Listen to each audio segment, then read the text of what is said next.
Laurent Burelle, bonjour et bienvenue au Grand Témoin du Figaro.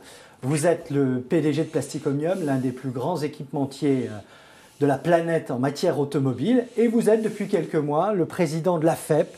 L'AFEP, c'est l'organisation qui regroupe les 100 ou les plus grandes entreprises françaises privées.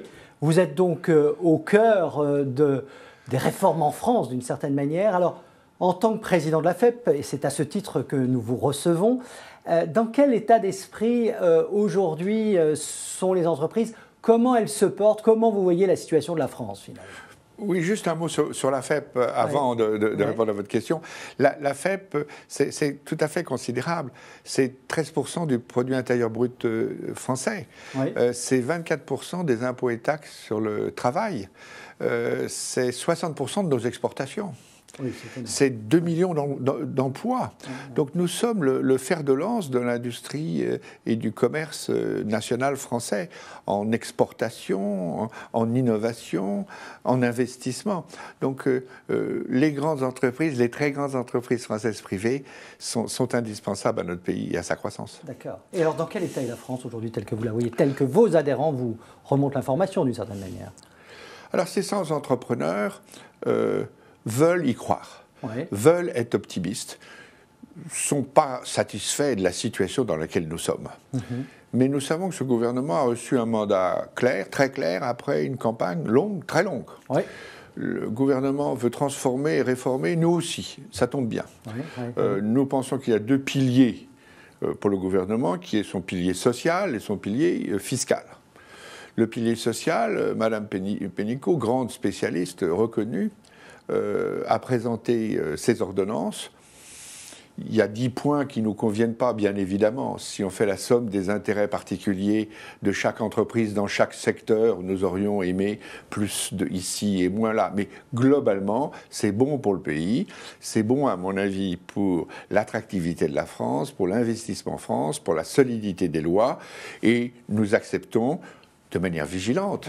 Nous souhaitons que ce paquet d'ordonnances soit transformé en loi et que les décrets d'application reprennent bien cette loi.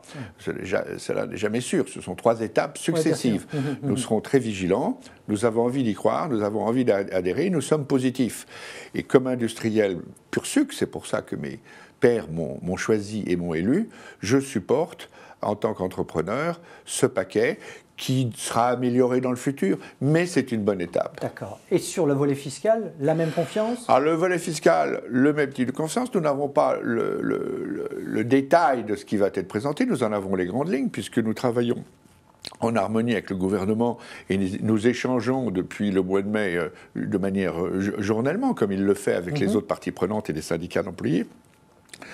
Il a raison d'ailleurs de procéder ainsi, de consultation en consultation, et de présenter un ensemble et non pas des mesures segmentées, séquentielles les unes après les autres. C'est la bonne méthode. C'est la bonne méthode, sinon chacun, en fonction du fait si c'est un distributeur, un publicitaire ou un industriel, verra, ou un banquier verra des intérêts plus ou moins durs ou négatifs en fonction de son métier. Donc il présente un paquet global, et nous, à la FEP, les grandes entreprises françaises, nous sommes favorables à ce paquet, bien que, une fois de plus, les grandes entreprises vont payer cher sur les 3% de dividendes. Nous ne savons pas comment nous allons les récupérer, sur le CICE qui va, pour les entreprises fortes en emploi, payer spécialement, pour la trajectoire de la baisse de l'impôt sur les sociétés. Mais globalement, il ne faut pas tout vouloir, nous ne sommes pas des bois sans soif. Il faut redresser ce pays.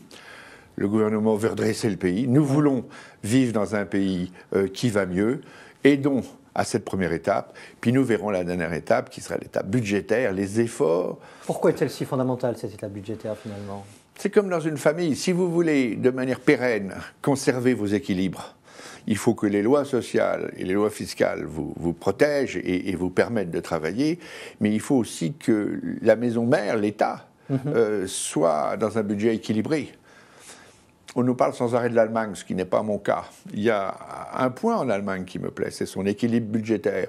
Donc il y a 6% de différence entre le PIB allemand et le PIB français en dépenses. 6%, c'est juste colossal.